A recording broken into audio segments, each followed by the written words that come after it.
In this cell, I'd like to see the total for a specific date range. I've put a starting date here and an ending date. So in this cell, I'm going to put in a SUMIFS formula, and it will look at the dates and then only total the units that are between the start and end date. This is Debra Dalgleish from Contextures.com.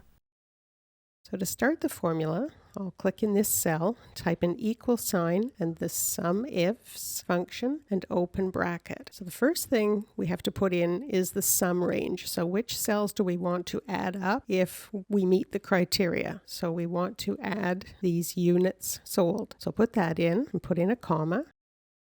The next thing is the criteria range. Which cells do we want to check to see if they meet the criteria that we've set? And that's the date cells. I'll select those, type a comma. The next thing is the first criteria. We want it to be based on this start date. We want any numbers that are for a date on or after this start date. So I'm going to put the operator in, and the operator will be greater than or equal to, and I have to put that inside quotes. So double quote, greater than, equal to, double quote, and I'm going to join that to a cell reference. So I'll put in an ampersand and then click on the start cell. So it's going to look for any items where the date is on or after that start date. Then we're going to have to put in our end date. So for the criteria range 2, again, we want it to check those dates. Type a comma. And the second criteria is this end date. We want things that are on or before that. So again, the operator will go in double quotes, and this will be less than, equal to, double quote,